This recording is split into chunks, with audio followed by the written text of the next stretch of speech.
Hey, what's going on? Based on my deductive reasoning, talking about the hit animated series Death Note and the proposition of what Netflix had to offer in terms of the characters L and Light, this is my review for Death Note. What's going on out there, YouTube? SEO0320 representing JVS. Let's go ahead and get this started. So the reality is, I was able to watch Death Note. I don't know if you guys can actually see me or not, but I'm doing a basic live review for the movie. I want to make sure that you guys can actually see me and hear me though. So let me make sure everything is working on that end first before I go ahead and start all this. Because if it's not,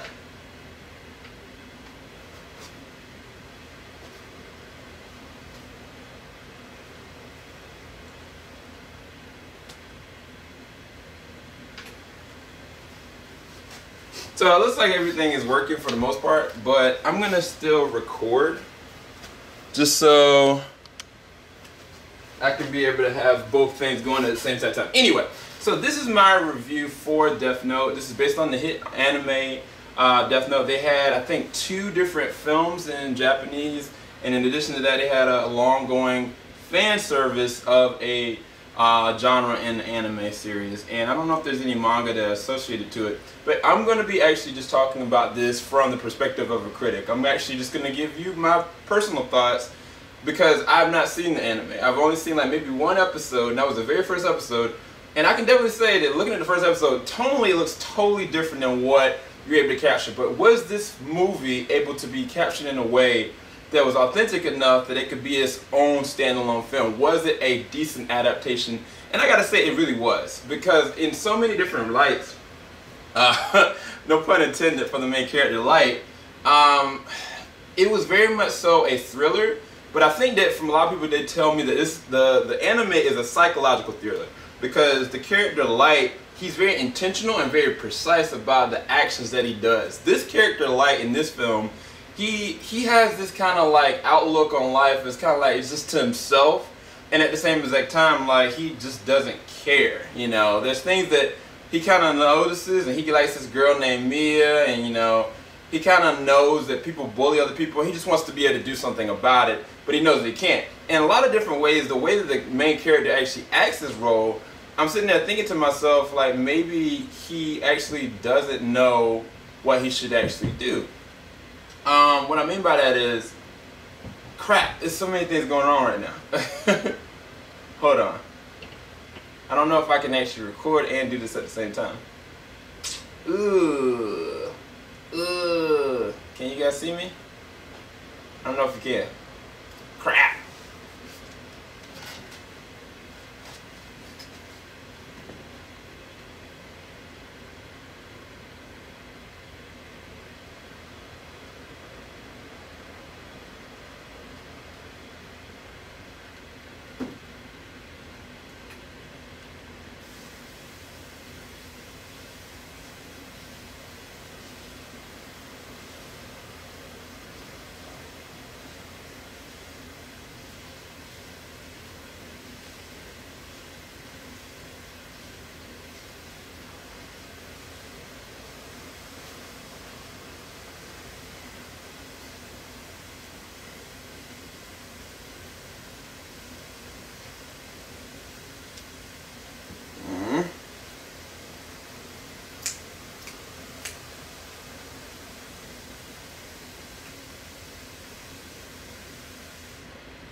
What's up, Jeff? What's up? I'm in the middle of a review. Trying to get this review done. I don't know what's actually happening. But yeah, you guys. What the flip? What's up, YouTube? This is your boy Joe Johnson 030. I'm up here trolling my man. 32,000 subs, fam. Let's go. Yeah. Woo! It's a great day. It's gonna be a great day.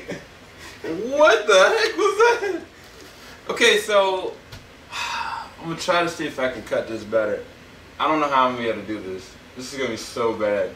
Anyway, I can definitely say that the way they actually captured the character of Light, he was going off this basis of, all right, I want to be able to do something about this. I wanted to give them, you know, what in his eyes like is a real God that could really be omnipotent, really stop and track down and, you know, be something that in people's perspective would stop like the evils that are going around.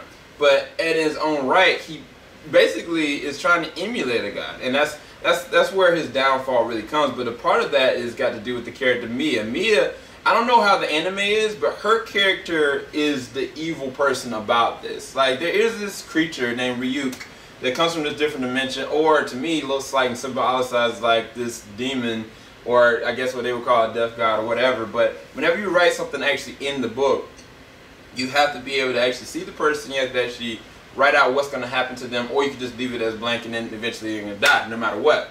But it's like when they first start off, like they start off trying, you know, stop like certain petty crimes, certain criminals. The guy goes and takes the initiative of killing the guy that killed his mom, which is understandable.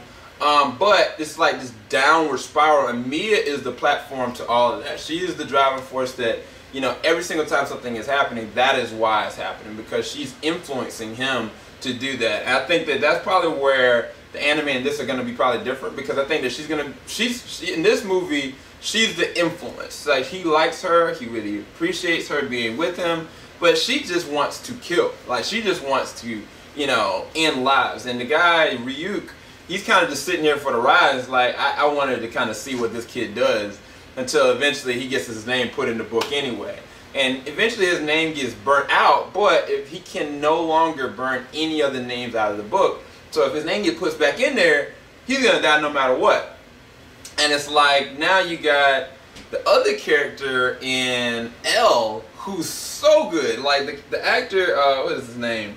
Lakeith Stanfield. He does such a great job of being able to really platform, you know, this detective that, you know, is really to himself. When you find out really what he had to go through, the trainings that he had to go through at a young age to get to that point, you know, you understand why he goes days without sleeping, why he goes and just is really impulsive about, you know, really being particular about what he does, how he looks, why he eats consistent candy. Like, I just really appreciated the acting methodology of how they actually did this character. I don't know how he is in anime, but the guy acted it very well. And in his own right, Nat Wolff that did the character Light, you know, at first there was a scene in the beginning where he was like, I don't know what he was doing. He basically was kind of talking to the guy Ryuk, but before he did that, he kind of like spazzed out. Like, he literally just like wigged out because,